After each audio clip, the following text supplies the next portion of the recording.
They deserve as high an honor as you can give a person in racing. He was one of the most fearless men I was ever around. It didn't matter whether it was for $10 or 10,000. I just loved to win. Linda could. She always could. And she could do it with class. Mom and Dad were the front for GHL. I was mad, and I thought, how dare you think that you can tell me I'm gonna live or die? It was a force to be reckoned with.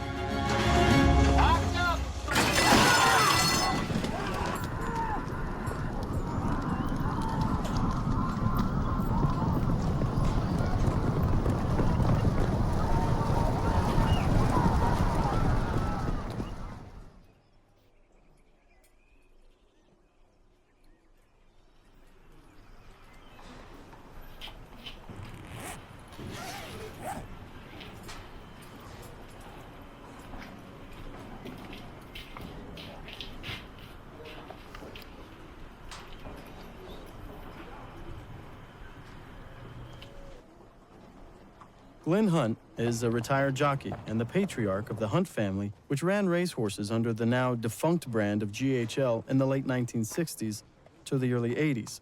In July of 2010, I caught up with Glenn at the racetrack in Farmington, New Mexico, where he was privately celebrating the 50-year anniversary of his very first race. If he only knew what the following 24 months had in store for he and his family. This is the story of GHL. Glenn was born on August 27, 1944, to Alva and Virginia Hunt. Alva was an ore miner, among other things, in an area of western Colorado known as Disappointment Valley. Virginia stayed home to help raise their 7 children, much of their time spent in this dirt floor cabin wedged up against the side of a ridge. This was just kind of an outer room and in a bedroom. And in here, there's a fireplace we didn't use much because it didn't draw very good. Yeah, had to be pretty brave to walk out on this wall. Yeah, if you could get out this far, man, you was macho. We had lots of toys. Oh yeah, like what? Rocks. But, you know, that'd be our trucks, and we'd make little roads down the hillside. And then we had stick horses that, you know, we'd go break off a limb, have a stick horse, or break off a bent limb and have a pistol. But I remember going out with my dad with pack horses with the ore on them. We'd head and tail them, and there's a tricky little trail going out of here, and we'd go up that trail with them, take them out to the highway, and the mailman would come by once a week and pick up the ore and take it to Grand Junction. There was a huge upright piano here that they had hauled in with a team and wagon. I remember my dad playing piano. Have You Ever Been Lonely? I remember that song. Oh yeah, he'd get to,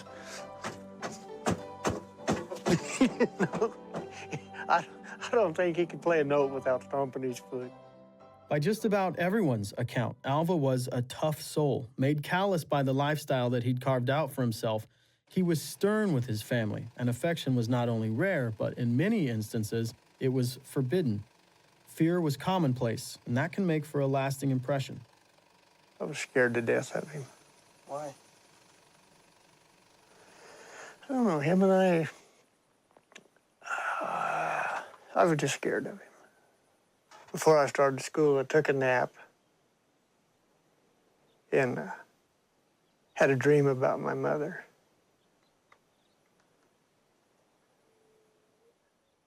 And I woke up and I was really sad because my mother wasn't here.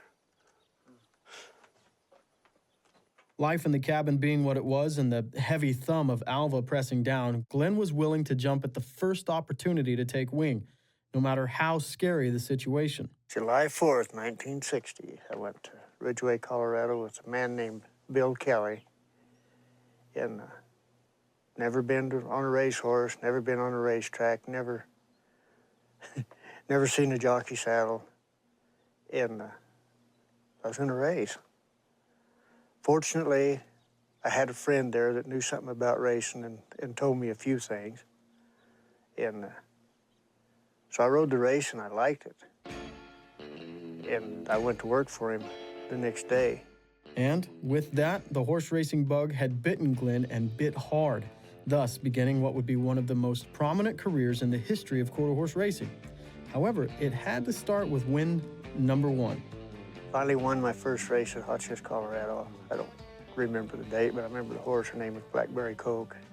I can remember every step of the race, I think. Yeah, tell me about it. And, well, we just, you know, we broke, and I went to the front, and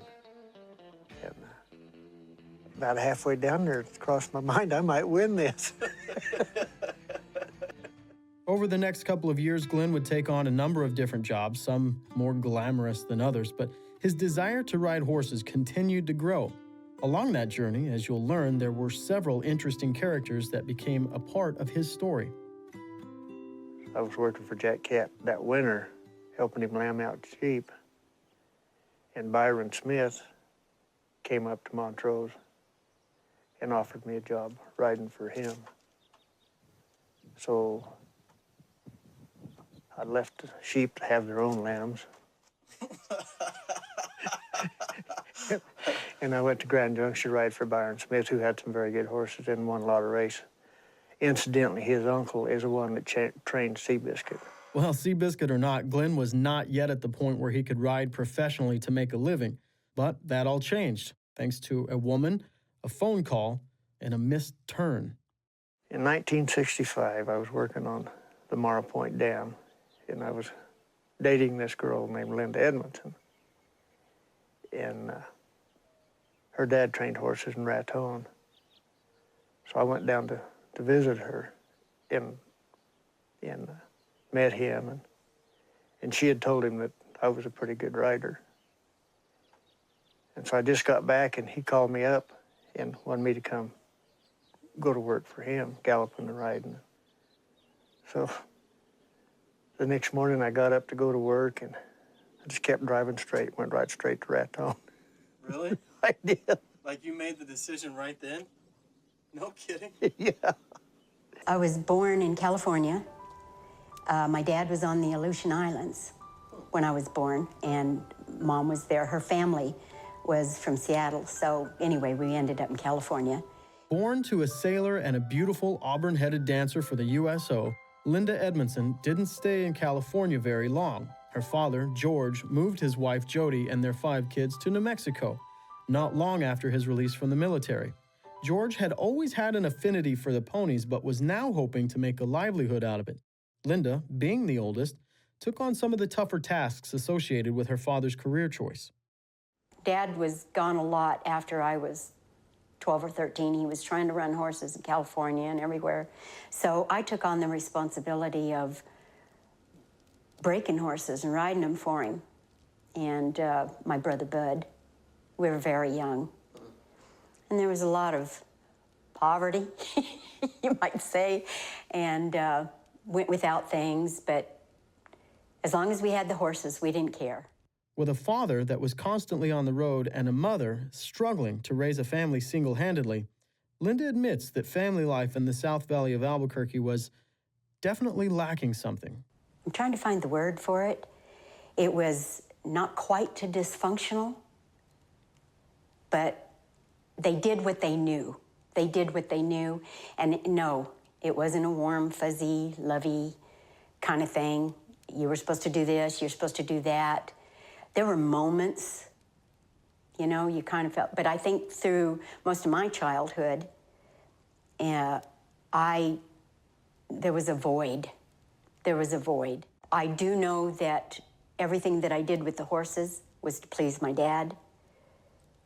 My brother Bud, he was already a good hand, and I did everything that a son would do. When I was 11, Dad started me out in an exercise saddle. He had me riding up and down the ditch banks on this little paint horse just to get the feel of the saddle. And then he would take me to the match races Linda says that she spent a fair amount of time riding horses for her dad and match races and the like, but that came to a screeching halt after an accident that has never left her memory. The one thing that made him take me off was there was another girl, really tall girl. I don't remember what her name was, but there was 4 horses, and I was next to her. Somehow this horse got upside down on this girl and killed her right there in the gates. I saw it, Dad saw it. He jerked his horse out of the gates, you know, and took me off and never let me back on. Though horses proved to be the common bond between Linda and her father, the love that any little girl would need from her parents just wasn't there. Not only did that cause a wound in her that was visible to others, she feels that it also played a role in poor decisions to come. I think that those things caused me to make mistakes in relationships and things like that, looking for not an easy fix, but looking for somebody to fill that void of the love you didn't get. By the time she was 16, Linda was also looking for an out. She headed north into the small town of Montrose, Colorado. It was there that she found 3 things: some freedom, some confidence, and a handsome, hobbling boy. I had a girlfriend that had moved from Idaho, and her and I were just like best buds. We did everything together, get in trouble, do everything. But we had started working at a store called Levine's on the corner in Montrose. These are like old stores that no longer exist. And so there was across the street from Levine's on the corner, there was a little cafe called the No Delay Cafe. So we were in there one day having a hamburger, and this guy comes in on crutches. A fella named Ben Johnson had a Appaloosa running in a special race in Brush, Colorado. So he flew me to Denver and rented me a car. And I drove on up to Brush, Colorado, and rode the race. Well, they run the horse into the fence, and I hit the rail, and it knocked a chunk out of my foot. And so I came back, and a day or two, next day or a day or two later, I went in a bar in Montrose, and there was Linda sitting there. He's got a cowboy hat on, and he's just a little guy. And I looked at his eyes, and he had really pretty eyes. He was kind of cute, kind of had a baby face. She's a very beautiful woman. So we're sitting there, and he keeps staring at me. And I keep talking to Connie, you know, and he's still staring at me. And Connie said, "You know that guy?" She goes, "You know that guy's staring at you over there? You need a megaphone? You need a you know?" He looks over there like that. That's how I met her. Over the next few years, Glenn and Linda would have numerous encounters, all by chance, but each one of them full of fun and good times. They continued to go their separate ways, but something kept their paths crossing. From then on, we just, we had a lot of fun. He was kind of a little bit crazy, you know, but I think we really hit it off well because I wasn't afraid of anything, and so I remember something about driving his car, the door had been knocked off. I mean, just little things like that. Yeah, we drank and danced a lot. Actually, we partied a lot. I would go to different places. I went and watched him ride at Ridgeway. I watched him ride at, there in Montrose, and little, you know, just to watch him ride. And then we went on a couple of dates. I mean, he was like a little, what is the word I'm looking for? He was like a little banny rooster, you know what I'm saying? I don't know how to put it in words, but he was funny. We had a good time. Yeah, good times are great, but there was something else, some instinctual element that seemed to be a point of connection between the two, something that, in hindsight, makes perfect sense. All of us, in some form, have insecurities of what we grow up with, and his family, too, was a bit dysfunctional, like mine. So we just came different problems, but pretty similar. Despite those similarities, the two once again parted ways. They both ended up in relationships elsewhere, and Linda became pregnant with her first child, a daughter. But as fate would have it, another encounter was about to unfold. He walks by the room, and I saw him go by, and he kind of backs up and looks, and he said, "What are you doing here?" And I said, "Well, to have a baby." And he said, "Well," he looked at me and he said, "So when are you supposed to have it?" And with that ever so gracious inquiry, Glenn and Linda parted ways yet again. Linda and her new little girl, Kelly LaVaughn, went home, and Glenn moved on. Linda had a short-lived 7-month marriage, and Glenn kept on working and writing. After Glenn made his way to Raton, New Mexico to work for George Edmondson, he inevitably once again ran into Linda, and the two started dating. At the time, Linda was pregnant with her second child from the first marriage. She, Glenn, George, and little Kelly all headed to California to try their luck on the horse racing circuit. It was there in 1966 that her second child, Devlin Shane, was born. The two dated for a couple of years before they finally made it official at a Justice of the Peace in Denver, Colorado. Now, a family of 4, the seed of GHL had been planted and was about to take root. Before we get too far, let me give you some of the everyday lingo that gets thrown around at the racetrack. Basic definitions of some of the verbiage that you might hear throughout the course of the film. For example, a jock stick is what you might know as a whip or a crop. Silks are the shirts that jockeys wear in a race, or their colors. A hole is what position a horse is drawn in a particular race, such as I was in the 7 hole in that race. The backside. This is the barn area where all the race trackers and horses work and live on a daily basis. The front side, that's the grandstand where the fans come to watch and wager on the races.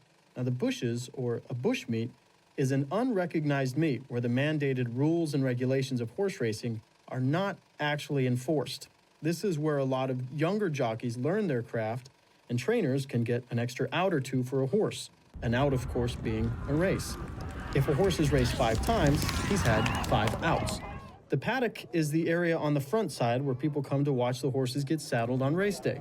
It's here that a lot of gamblers get a good look at just which horse they're going to lay some money on.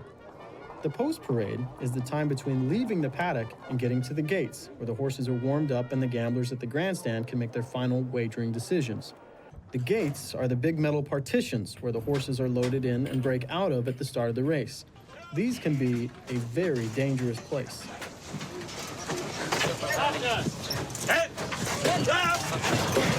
Give me a hand. Pull him. I'll help you. Help. Come here. Rider off. No rider. Rider off. No rider. No rider on the 4. Rider No off. rider.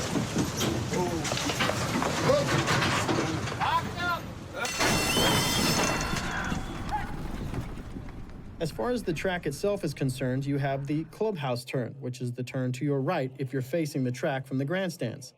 The backstretch is the long, straight part of the oval farthest away from the crowd. Then you have the far turn, the final turn of the track, which is to your left when facing the racetrack, and this is where the action really starts to unfold, especially in a thoroughbred race. The stretch, that's the exciting final straightaway right in front of the grandstands where all the drama and fun is played out and leads to the finish line. And finally, the part that makes it all worthwhile, the win picture. On top of the win picture is where you'll find the racing strip, or the photo that shows the last 30 or 40 yards of the race. Now, there can be some very interesting scenarios happening amidst the confines of a racing strip. Take this guy, for example. Now, you know that this is not going to work out well for him. Also on the win picture is the general information about the race in the photo, the owner of the horse, the trainer, the jockey. It also has who came in second and third, or place and show, as well as the distance of the race and the time that they ran it in. Let us not forget the race number, the name of the horse, which can also get very interesting, and the racetrack that it was ran at. And with that, you can now consider yourself educated on the basic jargon of the sport of kings. Pee Wee McKinnon made this. Yeah?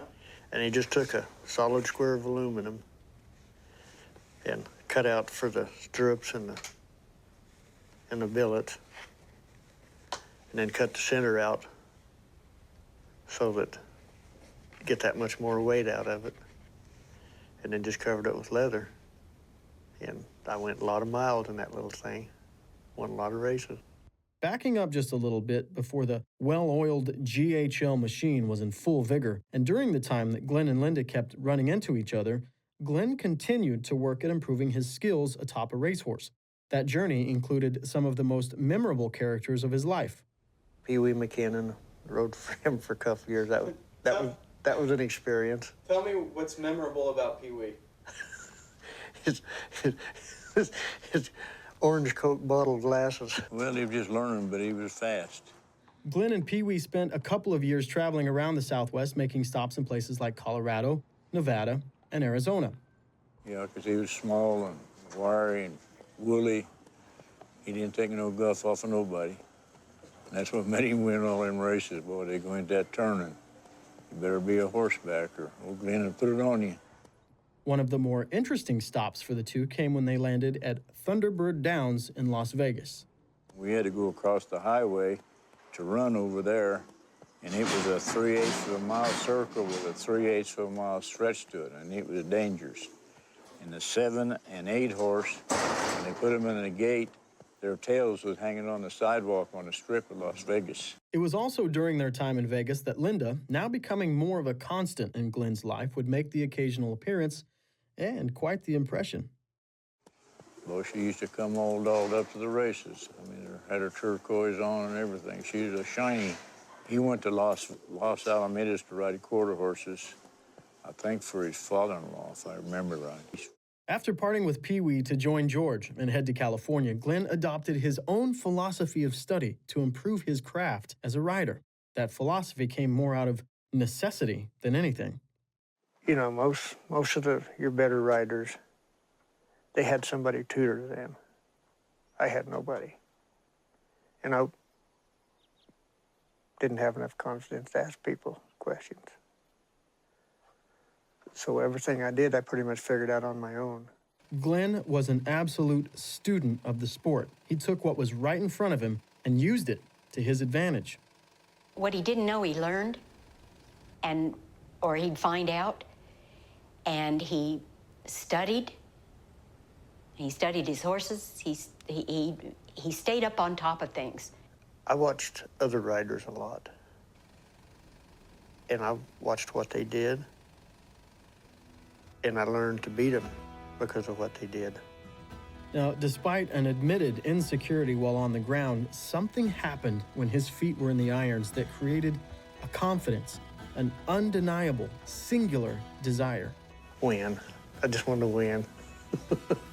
He was there to win or get the best out of a horse, and he was going to do it with knowledge and experience. Every horse I ever got on, I thought was a potential winner. Because if you was in the race, you had a chance.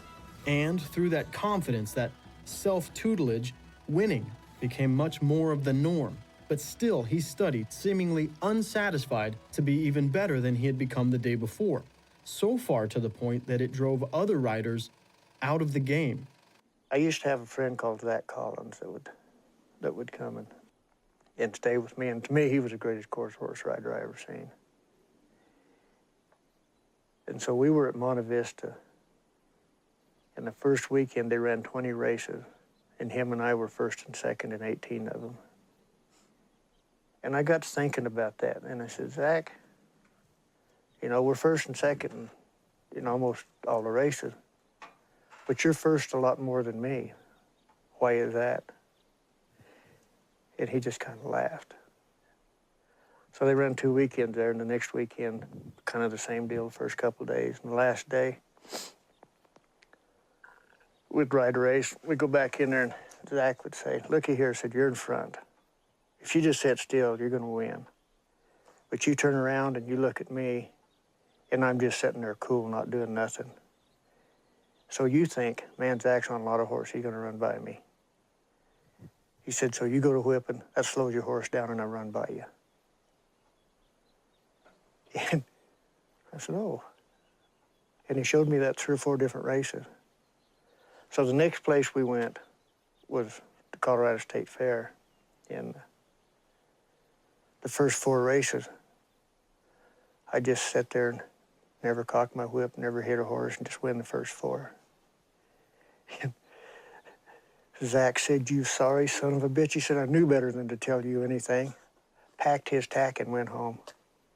With Glenn's skills becoming more and more formidable and Linda's abilities as a horseman just as potent, the family of 4 packed up and headed out to try their luck on the Colorado racing circuit. The circuit was basically a 9-month tour of several cities around the state, each with an annual race meet. It was during those very early days on the circuit that a 3rd child, and Glenn's first, Lonnie Lee Edward, was born, and the GHL dynasty was about to begin. Colorado Racing had no idea what was about to hit it. As you know, in the early days, there just weren't many women that could step into this industry and hold their own against the men. And Linda could. She always could. And she could do it with class. And that's the difference in a lot of women that got into this. They thought in order to succeed, they had to act like a man. Linda never did. She was always a lady, and that made a difference. Tommy Swan understands the struggles of being a woman on the track, having had a very successful career as a jockey herself. She was also a close friend and admirer of Linda. When I would come out on the racetrack on a horse, the men in the grandstand, which was pretty much all there was there, would say, "You should be in the kitchen." And I wanted to say, "You don't know how I cook." Or, you know, "You should be in the bedroom. Women shouldn't be on the racetrack."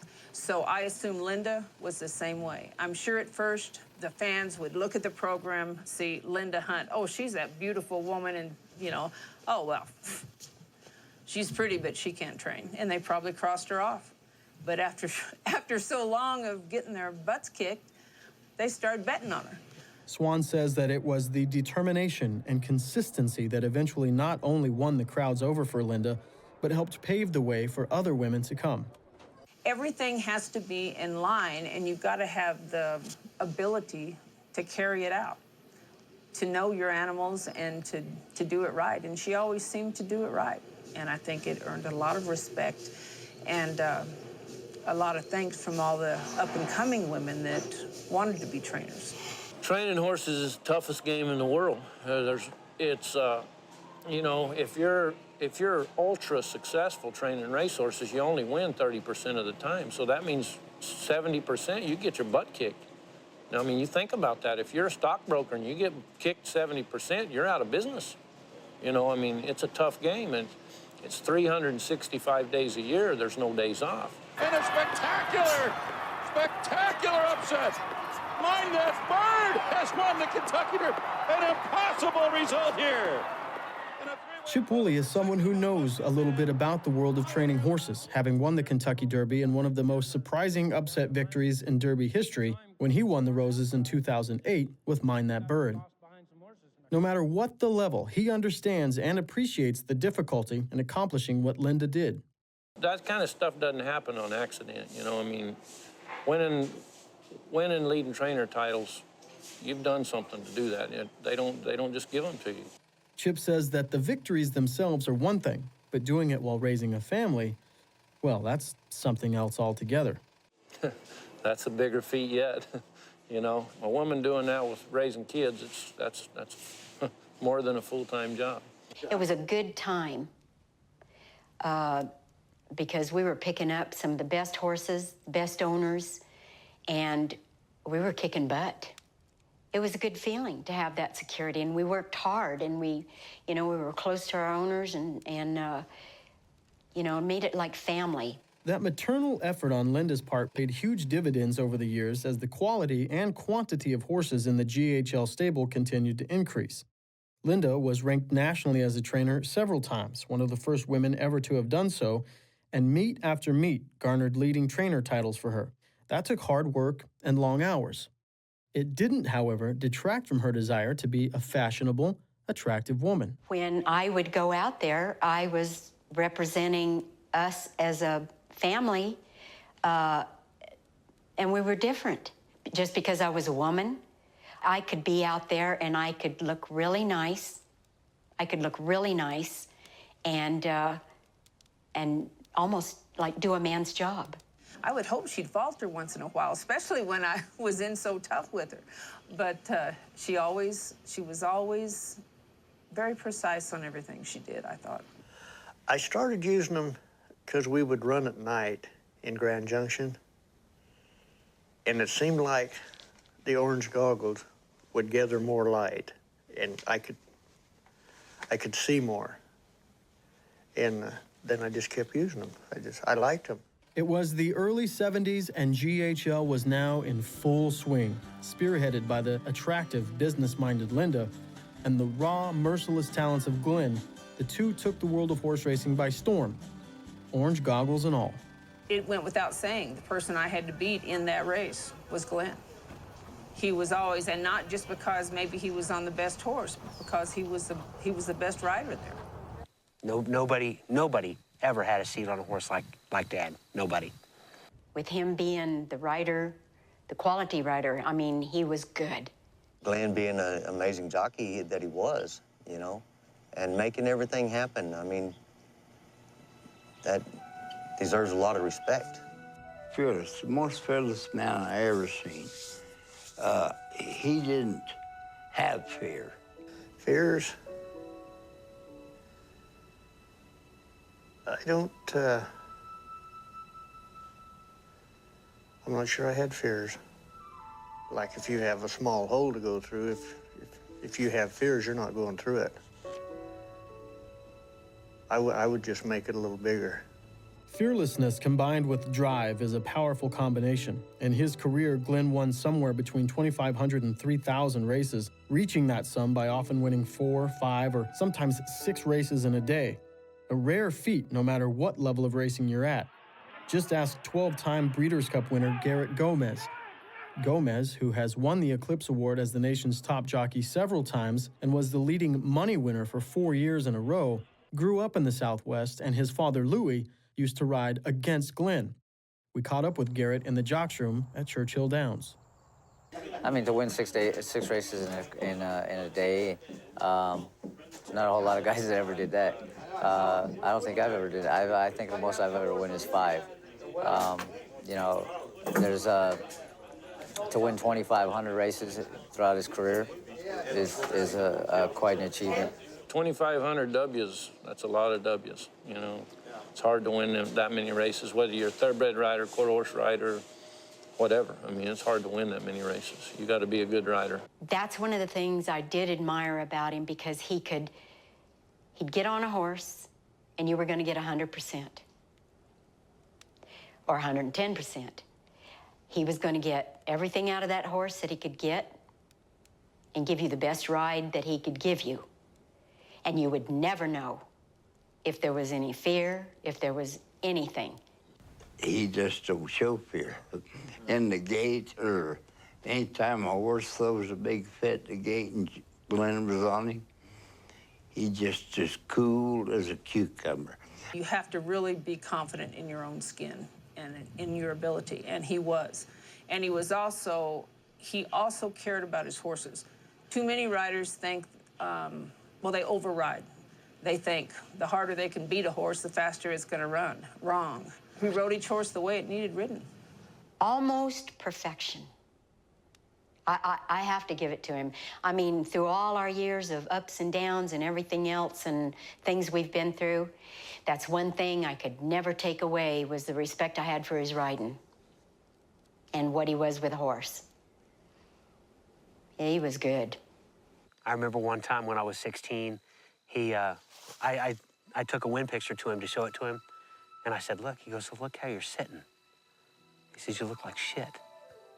I said, oh, I thought I looked pretty good because I'm in front of all the rest of them. I thought I looked great. And, you know, he kind of laughed, but he says, man, you need to think about how you're sitting on the horse, you know? And I thought, well, I'll show you. You know how many albums Dad has. He's got album upon album upon album. He's got a lot of albums. And I went through all of them. And I couldn't find a bad picture. In a quarter horse race, you should put a piece of paper between you and the saddle, and when you cross the wire, that paper should still be there and not wrinkled. It was a force to be reckoned with. Mom and Dad were the front for GHL, but us kids were the barn. We were the force to be reckoned with. It was rough. It was hard. It was a lot of hard work, you know. There wasn't much time for anything else but the work. We worked our ass off.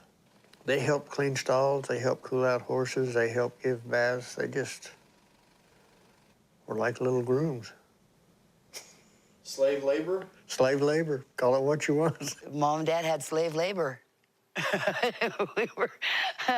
we were locked in. There was no way out. Having been established that hard work was a given and a constant within the GHL barn, it also was noteworthy that as the kids got older, the dynamics of the family, both good and bad, began to take shape.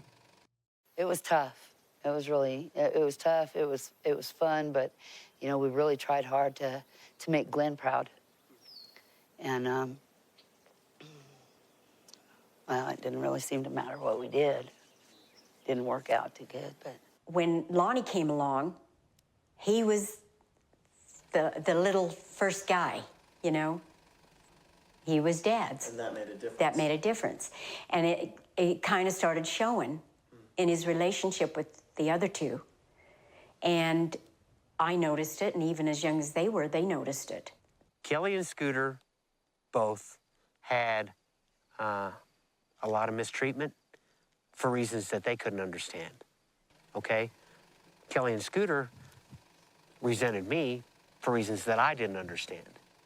Interestingly enough, one place where it is made most evident the difference in the roles that the Hunt kids played is in the monstrous collection of wind pictures, where Devlin, nicknamed Scooter as a kid, is nearly never found.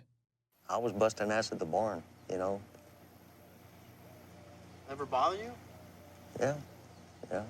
What are you gonna do? You know, you can't really do anything else. I mean, but I liked messing with the horses and getting them ready and, you know, making them look good. And, you know, how many other 9-year-olds or 10-year-olds do you know that are at the barn getting horses ready to go win races? bless his heart. We put up a good front. I mean, and people around the track turned a blind eye to what was going on, but they all saw, you know, they knew.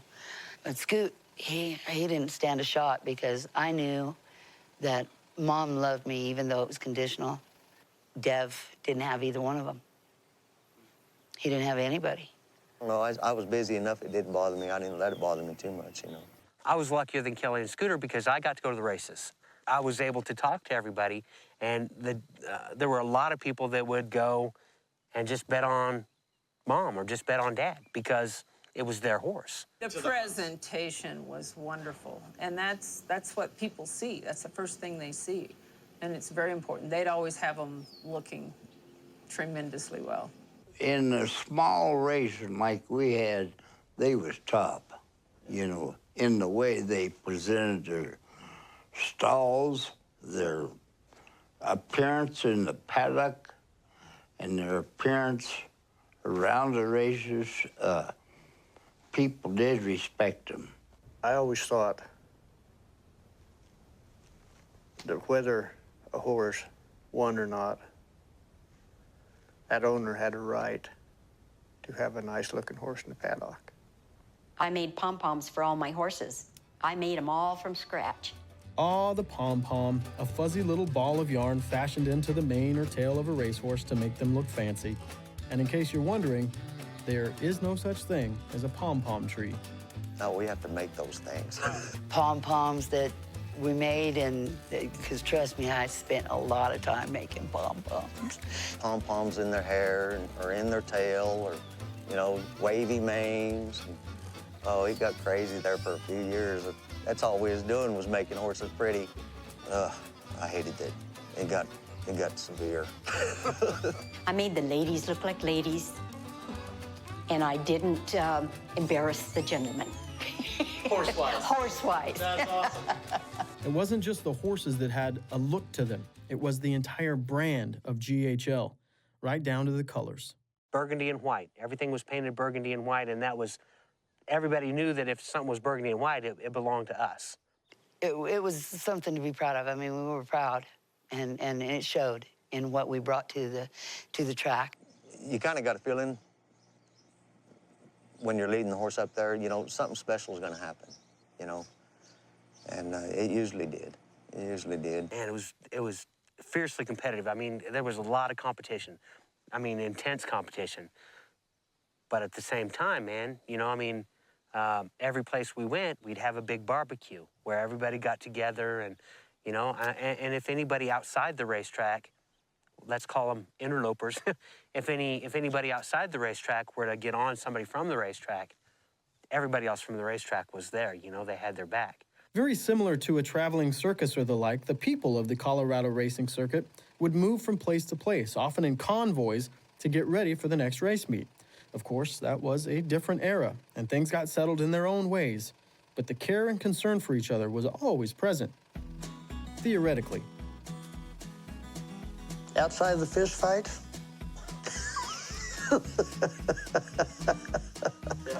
The fair circuit was cool, man. I loved the fair circuit. I wish it was still running.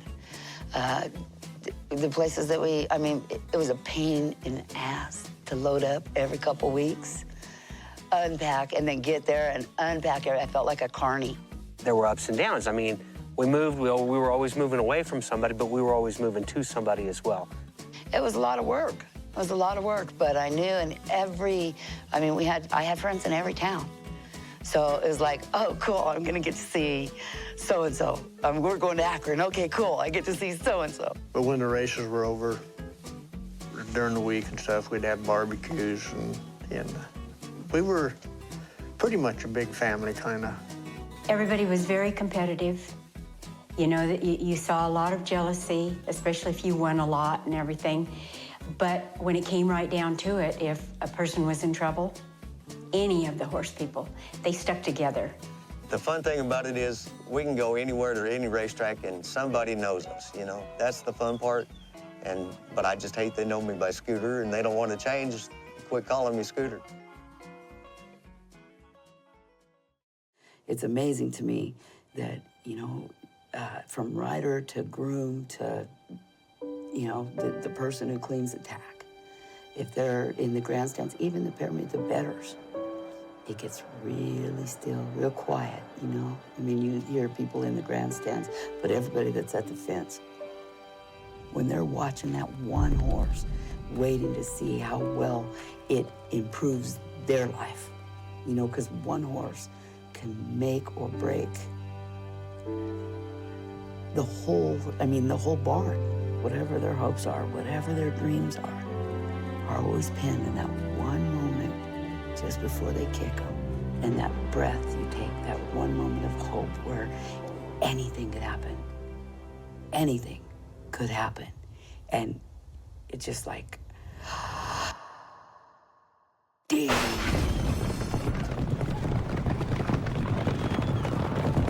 That is the epitome of racing to me, is that moment before they kick them, because that's everything. I wish I could explain what it was like to ride a horse in a race, because it's just a feel that you have with that horse. You just feel what he's doing and what you think he can do and what you think you need to do to make him do that. Why did you love it so much? I guess that's the question. I don't know. Is it the animals? Yeah, it's everything. I mean, it's the excitement level. It's just there's just a rush that I think most of us search for every day. They'd call for the riders, and you'd go out and you'd talk to the trainer and the owner, and they would tell you what to do, and sometimes you followed it, sometimes you did your own thing. Sometimes it worked, sometimes they got mad. I mean, you're on a 1,000, 1,200-pound animal that has been trained well to do this, but he's also depending on you. And the two of you together working as a team, it's an incredible thing, camaraderie. Then you'd adjust your stirrups, and you know, you'd get everything adjusted and go through the post parade. And Then you'd warm up your horse and see how it was going. Some of them needed just a little bit, some of them needed more, some of them needed a little jogging to kind of loosen up. They'd be a little stiff. And then you would go behind the gates and they'd load you and you'd sit there and wait for the gate to open. Loved being in the gates because, especially being more known as a quarter horse rider, that was the most important parts, getting out of the gates. And I worked hard at being able to do that. And so I would love sitting there looking at those gates, waiting for them to open. You're thinking a little bit about your horse. You're sitting there kind of watching the gate and anticipating, because you damn sure wanted to go with your horse. He'd have a handful of mane, so he kind of took you with him. We're set, we're waiting for them to open. If everything went smoothly, the drop out of there was incredible. Yeah, they kind of, like I said, Snazzy Miss Josie, she would really drop. I mean, it's just a surge of power, just whoom. You're shoving out, and she's pushing, and you make, you know, one of the big things, of course, is you make sure you go with her so that there's no pull on her mouth, there's no sense to her that you're not part of her. Well, you kind of look and see where your other horses are and where you're at. And you hear a lot of hollering and whipping, and you don't actually, or I never did, hear them hitting the ground. You know, I mean, you know they're doing it, but you're not paying attention to that. So what do you see in front of you? Hopefully nothing. The excitement of and the adrenaline, those juices is what every day I search for. So, I mean, you consider it as a drug addict, pretty much. I mean, because it's just, I mean, it's the excitement level. And it's just like, I mean, if it wasn't exciting, these guys wouldn't be in here doing it every day. So it's just you and your horse and the other horses. I never heard the crowd. I never, you know, unless I was way in front and just coasted. But when you get all wrapped up on a horse and stuff, it's a smooth ride. It's not like you might think it would be.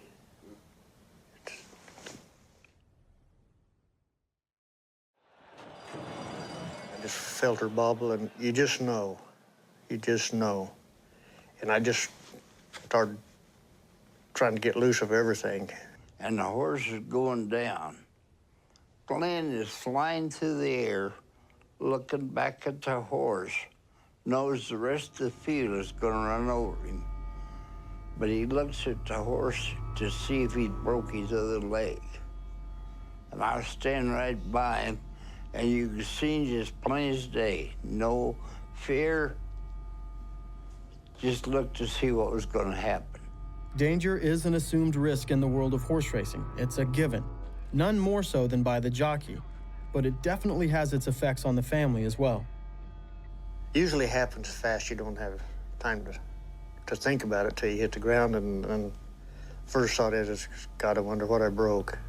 And the times that he'd go down, I know I was always the first one there. Whether it was on foot or on horse or what, I would be the first one that got there. And I see it every time he went down. I didn't give a shit who said what. I was always running down the track, you know? I never thought of anything past something broken.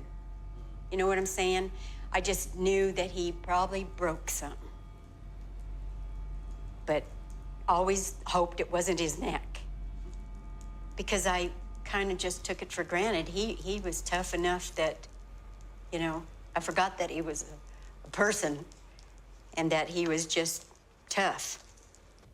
We were at Holly, and I was on a horse in the one hole, and he just kept diving for the rail and kept diving for the rail, and I kept pulling him back. Finally, I couldn't get him back no more, and he went over the rail. And I hit the ground really hard, and I'm starting to kind of come back around, and I know I need to be in the ambulance, but I'm not sure why, whether it was an airplane crash or a car wreck or what. Glenn now has approximately 30 plus pieces of metal in his body, plates, screws, etc., thanks to his career in horse racing. That still didn't seem to stop him. Dad is ridden with a broken back and a broken spleen, whatever that is. I don't know. He's broken everything, man, you know? And all he ever talked about was how fast he could get that cast off. I mean, he'd get bucked off and stuff and just get up and come back like nothing ever happened. You know? Yeah. Tough man, fearless man. They were about halfway down the track and the horse stumbled. And he went to step off because the horse was going down and he saw it. And he went to step off and his right iron hooked just long enough to turn him upside down and just slapped that shoulder on the ground. And man, he was hurt. And he was down and I got out there and this was in the 70s, man. The ambulance they had was like the old clown ambulance with the round end on it. And they had an intern driving the ambulance that day. And the intern gets out there, and Dad at that time had already been hurt and been put on those backboards enough times that he's telling this intern how to put him on the backboard through gritted teeth, because you know he's in pain, man. His shoulder was shattered. I don't just mean broken, it was fucking shattered, man. And I'm watching this, and he's telling the guy, no, Dad, do this, oh, now this. You know, and the intern's listening to him how to put him on the backboard just because he'd been on the backboard so many times, you know? In the fall of 1976, Glenn and Linda had another child, me. The racetrack was a very unique place to grow up, and I learned a lot about life in those short years. What's always amazed me is the things that have stuck with me. For example, learning to count. As a kid, I learned to count by the color of the jock silks. 1 is red, 2 is white, 3 blue, 4 yellow, 5 green, and so on. That's never left. When I see the number 1, I always see red. Oh, you were everybody's pride and joy. You were always shoeing something. You were always doing something. You were shoeing your jumping horse. You were shoeing. You were the little delightful man. Everybody's future, whatever you were going to be. I mean, everybody would stop when you sang your song. Oh, Lord. Let's try to be humble. I'm perfect in every way. Can't wait to look in the mirror. Get very lucky the next day. Even though you didn't get to be in the first part that you'd like to have been in, you were a big part of the latter section of our life. You know, they wanted another one. Lonnie was theirs, and then you came along, and little blonde-headed, blue-eyed creature that you were. And you were awesome. You were an awesome kid. You were so fun to be around. And I'd teach you all kinds of stuff. So it was, you know, my way of getting back at the parents. One thing that I also remember quite vividly is my typical mode of transportation. Let's just say that it was a very hip time. If anybody saw me, they saw me packing little blonde, toe-headed blondie on my hip everywhere I went. And there comes Kelly and Justin. My arrival, however, wasn't well received by everyone. Dad says that my birth had a rough effect on my brother Lonnie. He said once that his world quit when you were born. And that bothers me because I spent extra time with him when you were born, just so he wouldn't feel that way. He wasn't very happy, and you could tell that all the time you were growing up, because he was always picking on you. You know, I was the golden boy. I was the center of attention for 8 years, almost 9 years. And then I went from being the center of attention and little Hunt to nothing, you know? I was nothing after you were born. Well, the one with Snazzy Miss Josie at Santa Fe in the Derby, it's got to be my all-time favorite race. One where you had to just sit there? Yeah, that's the most memorable race that I ever rode. Why? Just because of the absolute mental restraint that that I had to use, because you're going for $60,000-$70,000 and you know horses are catching you. You're going to want to do something. Sidebar. One interesting thing about Snazzy Miss Josie was that if you hit her, she would absolutely stop running. Smart girl. We ran her in the trials, and going 400 yards, she beat him 4.5 lengths according to the daily racing form. But And that's a big deal. that's the, I mean, explain. I mean, 4.5 lengths and 400 yards. it's awesome. It's just pretty much unheard of, because she was in a tough field of horses. Okay. But she broke 3 big bone chips off in her knee. And we come back in the finals, and she just opened up about 3 on them again, 3 lengths. And we're getting down there that last 100 yards, and the pain's just getting to be too much for her, and she's slowing down, and I can hear those other horses coming, and I want to hit her so bad. And I know if I do, she's gonna quit. I know if I don't, I'm gonna get beat. But I just sat there, and I won by about a head, and the next jump, I've run 4th. And with the success of GHL seemingly at its zenith, no one could have expected the devastating events that were on the horizon for our family. In a matter of 3 years, 4 major events would happen that would eventually mean the end of GHL, the end of our family, and the end of an era. The first took place on May 14th, 1980. We were in Holly. And Mom was, I guess she liked me at the time. And we were gonna have a party, just a girls' party, kind of hangout thing, and she let me take the pickup.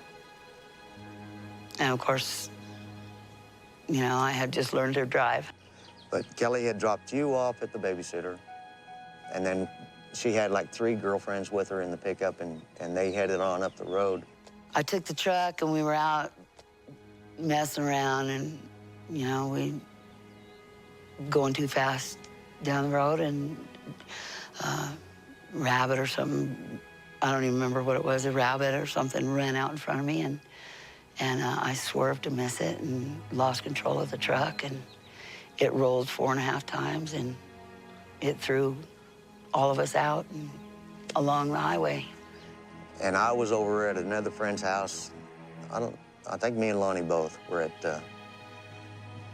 a friend's house, and then all of a sudden we saw an ambulance go by. When we got there, we saw a wreck, and it was a red and white truck, like Dad's.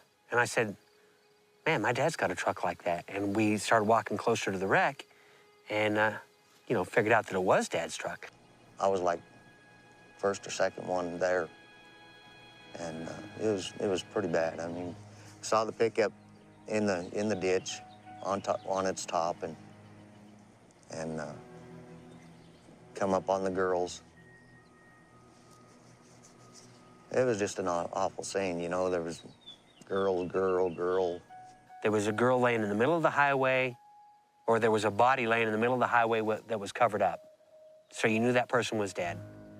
And then there was another girl over in the embankment that they were trying to talk into breathing, and she wasn't going for it. And it looked like she was a redheaded girl, but you couldn't really tell because her hair was all blood. And I thought that was Kelly at first, and it scared me. When I come across Kelly up there, she was just walking around. She was dazed and, you know, confused because they'd thrown them all out of the vehicle. And she was in shock. But it was a shocking thing to see, I'll tell you. So I called the hospital, and they said, well, there was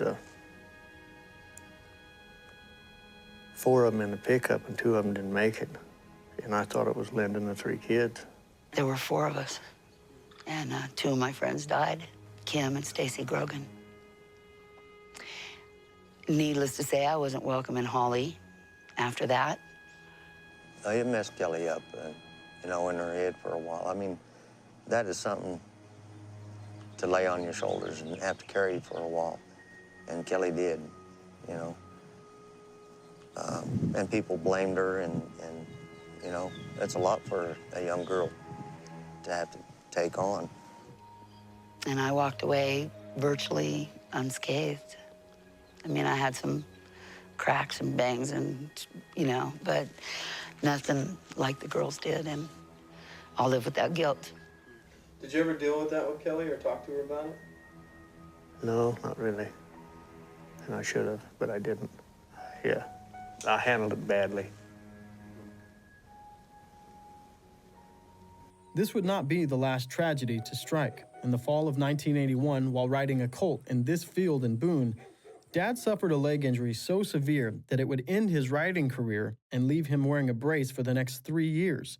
Just a few short months later, after 16 years of marriage, Mom and Dad called it quits. The thin veneer of perfection that had satisfied so many spectators at the races had finally cracked, and the two very human people beneath were exposed. Each with their own reasons, they went separate ways. What happened there? Don't ask me that. It ended with the divorce in 1982. But it was a few years of turmoil before that. We did enough things in our growing period to hurt each other. I mean, we were both guilty. I just wanted out, you know, and it was time. And with that, the era of GHL was over. This tandem that had become the darlings of Colorado racing fans were never going to step on the track again as a singular unit. Then, in the spring of 1983, tragedy struck our family again. This time it was an accident that would be the beginning of the end of one of my brother's biggest dreams. When did you realize that you kind of wanted to be a jockey? From the minute I have a memory, from the second I had that's all I ever wanted to be, ever.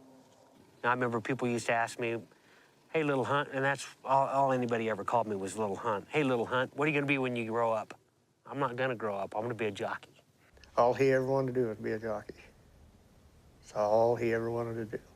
So I stayed tiny until I turned 16. Which is when you can start riding. Which is when you can start riding parimutuel. Then I started growing. And I always thought that was just a cruel, cruel trick. Lonnie may have been growing, but he wasn't going to let size stand in the way of living out his destiny. He began riding at 13 and rode bush meets for the next couple of years. In most places, the legal age for riding at a recognized parimutuel track, which is to say becoming a licensed professional, is 16.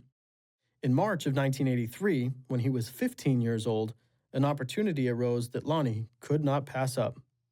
We were in Hawley, and I heard that they were having a meet in Garden City, and I said, yeah, man, I gotta go there, you know? So Dad decided that he would go ahead and let me go, even though he wasn't gonna be there. Confidence in hand and without Dad around to watch him, Lonnie arrived in Garden City, talked his way into riding a few horses, and proceeded to prepare for a day of racing. I remember, everything else is kind of foggy, but I remember I bought brand new boots the fall before that, bought brand new boots, and I'd never worn them. And I remember putting on my brand new boots, sitting in the shed row, putting my boots on before the race. And I remember getting bucked off in the post parade. What happened next is a sad spot in our family's history and something that completely changed the trajectory of Lonnie's life. Here's what I've gathered. The race was over. I ran second. And when the race finished up, I stood straight up on him, what they call surfing him, you know? And I was standing straight up, pulling him up. Well, Kenny Johnson had been bringing him on and off the track through a gap in the turn, which is taboo. You don't do that, because it teaches him bad habits. Well, this was actually a perfect scenario of why you don't do that. He ducked for the gap, and he missed the gap, and he hit the rail. I know when Lonnie went off, he kept hold of the reins. And instead of just falling in, that's just like slapping him to the ground. I mean, apparently pretty hard, because I collapsed along. I was in a coma for 8 days. My heart swelled up, my brain swelled up. And because my brain swelled up, then I lost some motor skills. and a little bit of, not even a little bit, a lot of my short-term memory. thank God he came out of it. But that was the longest 8 days of my life. I still had like a month left of school. And for the last month of school, I kind of limped around and slobbered and, you know, was pretty much like a, you know, just an invalid. He was like a little kid again. I mean, it didn't take him but a couple of weeks to get back up. But when he first woke up, he just like a little kid, almost had to learn how to walk and everything again. Well, it messed Lonnie up pretty good, you know, and well, being in a coma for 8 days or whatever it was, he, you know, I was glad to have him back, you know, and it took him a while to get right again. And that was a shame, because he was going to make a good rider. You know, we continue to argue and fight like we always do, you know. that never changes, it seems. But Well, you knew you had your brother back. yeah, but I never told him, but I'm glad he was back. Lonnie was back, and life carried on. Over the next 27 years, there were a lot of developments in our family. Dad would remarry to a wonderful woman, Burdette Goza, who, ironically, I found in the crowd of an old Wynn picture. They divorced in the mid-90s, and Dad never remarried. He still trains racehorses and has had some success, albeit nothing like the glory days of GHL. Mom got out of the horse racing industry and also remarried, moving around from Louisiana to Florida to West Texas, finally landing in Colorado. I guess that gypsy spirit never really left her, but thanks to that, I got to see a whole lot of our country. She tried her hand in many things and usually did well. Kelly had a rough time in the beginning. After drifting around for a while, working for several people, she left the racetrack and found trouble, eventually serving 3 years in prison for drug possession. Devlin stayed with the horses, working on several ranches around the Southwest, but got out of racing. He too had some struggles, spending some time in jail.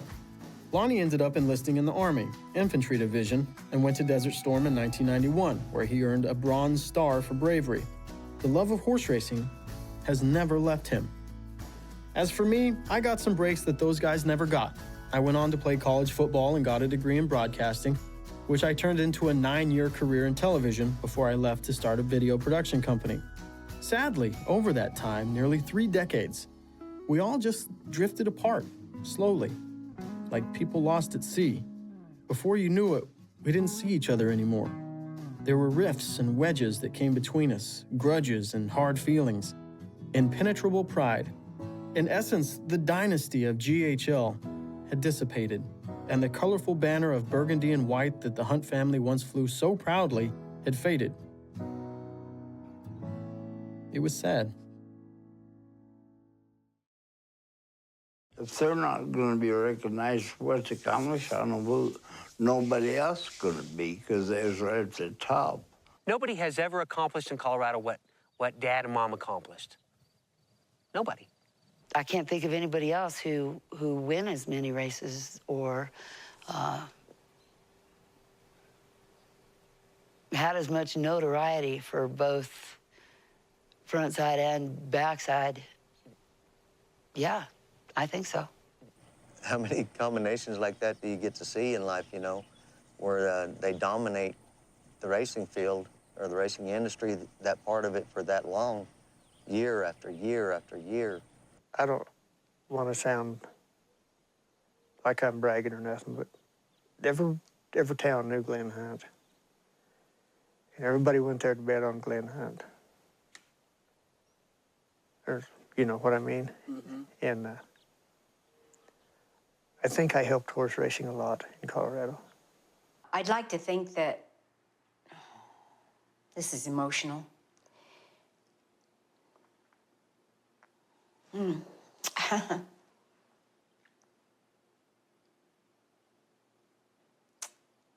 don't know if I can say it, you know, without. I'd like to think that they, in my years of working hard, and that I had talent, you know, that I made some kind of mark, basically. You know, you're damn right, Mom. And that's just what we set out to do with the Rocky Mountain Quarter Horse Association.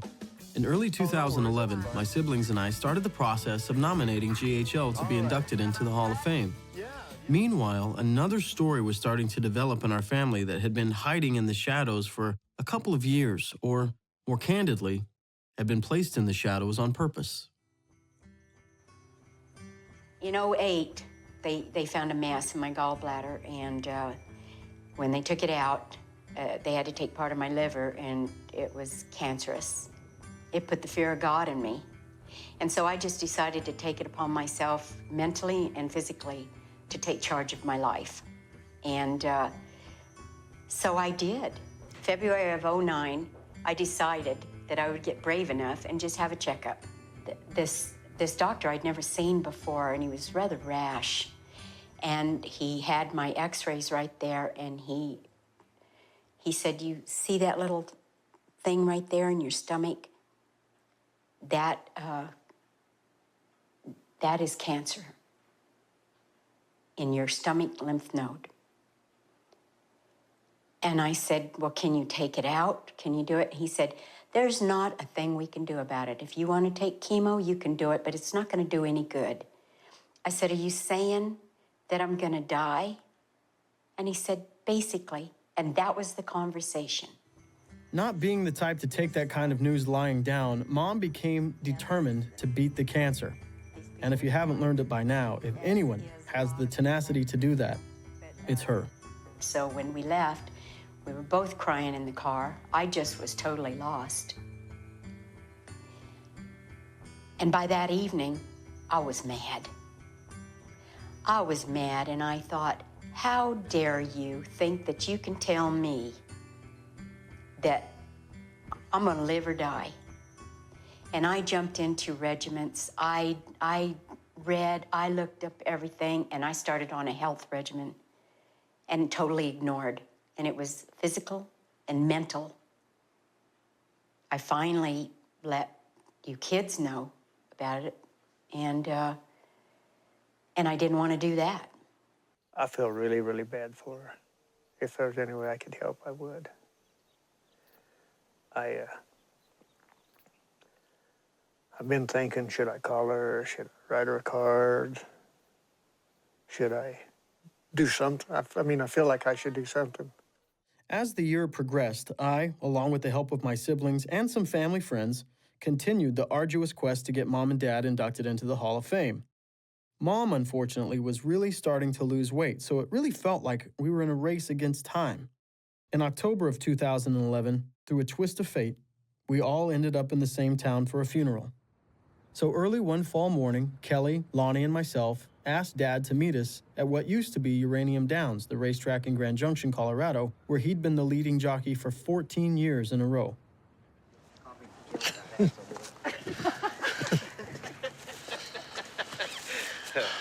They're having some kind of do here now. Well, the inside rail's still up. Or the outside. Is that the outside rail? Well, maybe we can still have racing. Yeah, I bet we could find a way. got that inside rail. I bet we could find a way. I believe that's the outside rail. Yeah. Okay.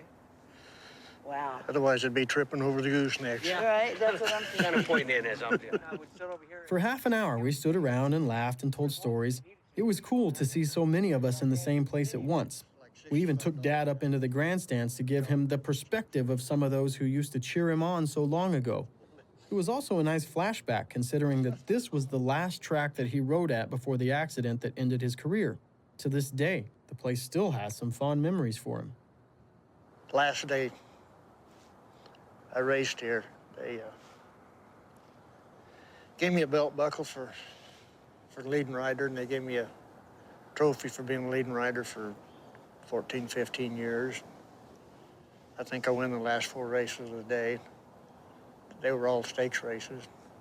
So yeah, I left there with a good feeling. The time had now come for us to let Dad know why we'd asked him to meet. You see, a package had come in the mail for me, and its contents were something that needed to be shared with everyone. Take that out and read it for me, out loud.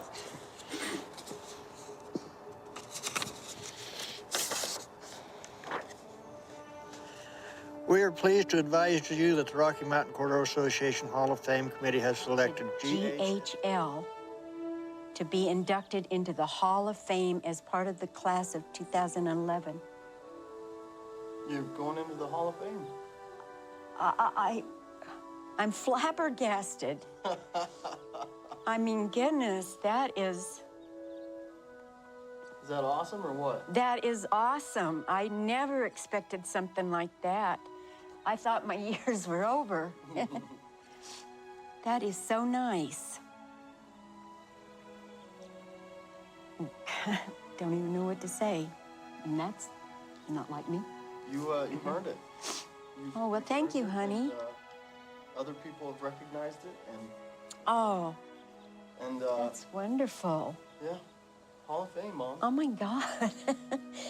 Well, I knew I was working my butt off for something. I wasn't sure. The rest of that morning, I sat with Mom and visited, reveling in what she enjoyed most, which is spoiling us with food. It was a good day. 2 months later, just outside of Fort Collins, Colorado, we gathered once more as a family to enjoy the induction of our parents into the Hall of Fame. Devlin had chosen not to come. It was a wonderful thing to see all of their hard work and determination come to fruition through the validation of their peers. It was wonderful to be able to help make that happen, and it was wonderful to feel like a family again, if only for one night. Well, it's really hard to say anything after an introduction like that. They told me I had to make a speech, but I promise you it'll be really short because I'm not a speaker. So I want to thank the Rocky Mountain Quarter Horse Association for this honor. It's a great, great memory for me, and thank you.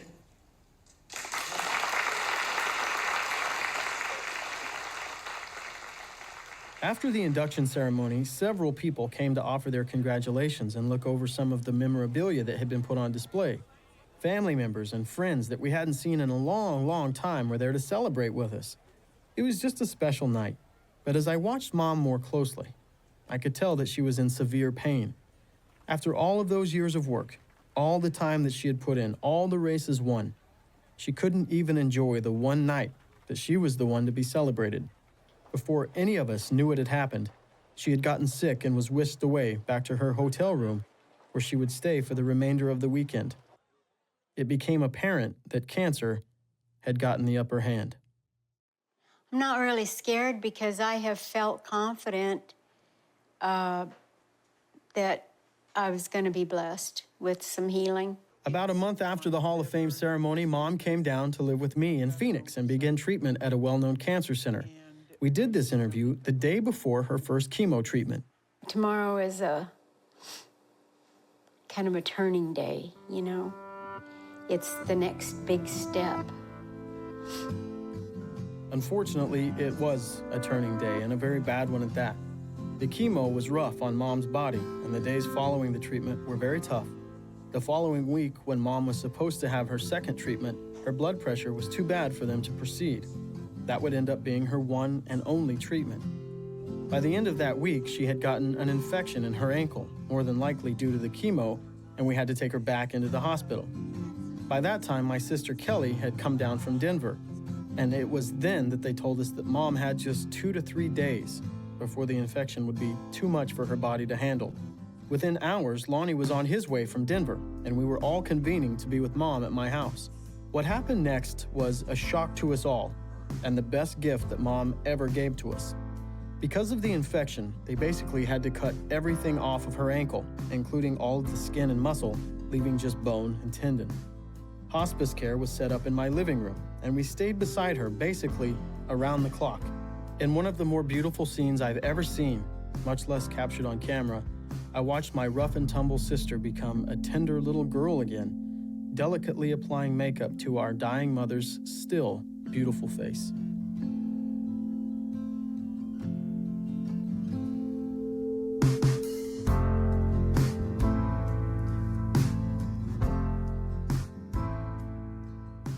For 6 weeks, this woman traded blows with her cancer, laying quiet and nauseous some days, full of spirit and optimism the next. All the while, the three of us, Kelly, Lonnie, and myself, grew tighter and tighter, sitting hour upon hour by her side and getting to know and understand each other a little more every day. Years of defensiveness and disassociation became communication and compromise. We were growing from siblings into friends. We rallied around our mother when times got hard, and we laughed with her in her brief windows of relief. Dad even called, repeatedly, checking to see how she was doing. We did not hear. from Devlin. I just finally got to the attitude that I came here with. I'm going to heal one way or another.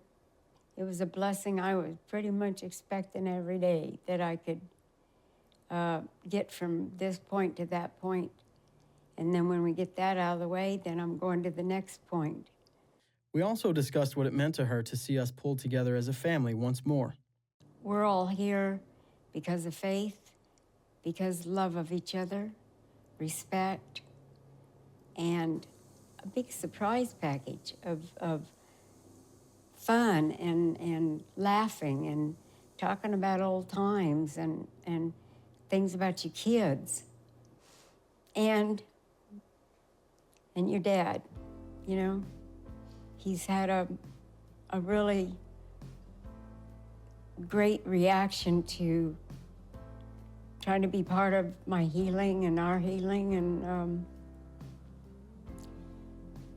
and he called to check on me, and he even came clear up here to Arizona to see me at the hospital, which is, I mean, we weren't enemies, we were just from the past. It's really funny, sometimes I wake up, first surprise, that I wake up. But the other thing is, if I don't, it's all done. I can go with peace, and knowing my children are here to love each other and to continue on. I hate being a ball baby. 10 days after this interview, after 6 difficult weeks away from their families, Kelly and Lonnie both finally had to head back to Denver. It was now just Mom and I. She had lost the ability to communicate. She was down to about 70 pounds.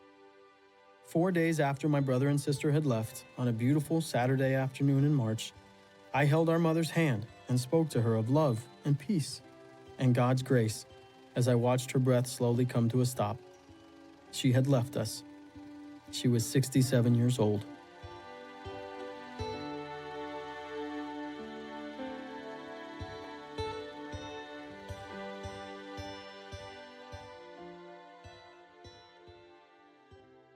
That's the one thing about us, the Hunts. We always bounce back. You can't beat us down. We'll just get back up, you know. I would agree. If there's one thing that we all learned from our parents, both figuratively and literally, is that if you get thrown off, you get right back on.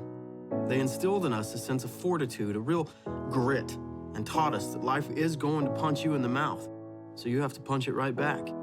Even until the very end, I feel like Mom never gave up on the fact that she may still win the fight. I see that in myself and my siblings as well. Despite everything that she went through, Kelly settled down, got married, and is raising 2 daughters, one with special needs and both with that same fighting spirit that she has. She's even started her own business. Lonnie has a wonderful family of his own and has owned a number of businesses himself. Hell, he's a war hero, for goodness sake. And still, for someone who truly got gypped when it came to his dreams, he's one of the funniest, most optimistic people that I know. Now, I admit that I had it a little easier than they did, but with Mom and Dad divorcing when I was 5 and moving far away from each other, I had my own set of struggles. But still, I've gone on to make films that have been screened all over the world, and I feel like I'm making a difference. The point is no matter what life hands you, don't ever quit the fight. Don't ever stop getting back up. And as for Dad, he's still out there, waking up early every morning and spinning it on the back of a horse, proudly flying his flag of burgundy and white, in a sense, for all of us. I'll tell you what my mother told me when I was about 16, 17. She said, I always knew you were going with horses. They're such a good animal. They're such a smart animal. I don't know. I just can't imagine being without a horse around. The thrill of winning, I guess. But you cannot explain. You're just sitting up there and this horse is going and you're just sitting there, and I mean, it just feels so good. I mean, even today, just working one. I love working horses. It's just what I do. Yeah.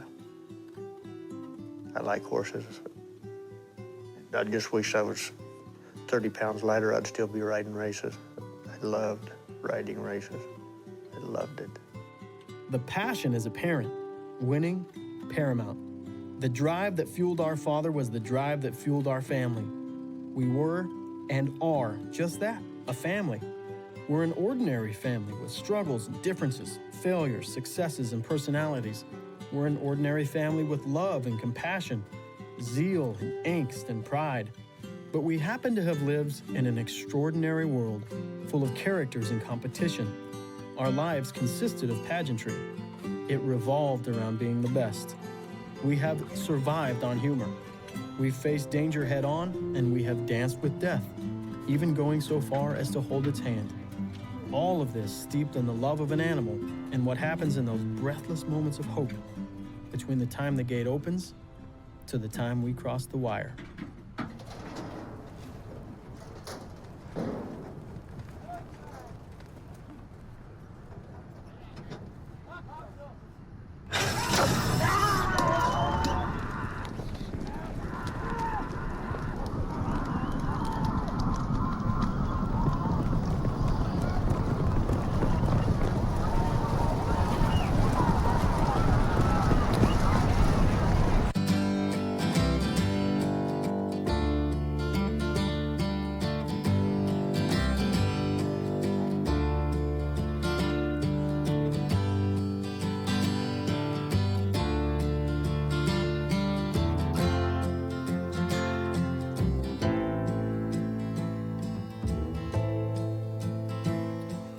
Happiness hijacked.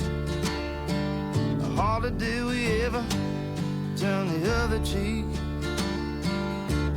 An eye for an eye.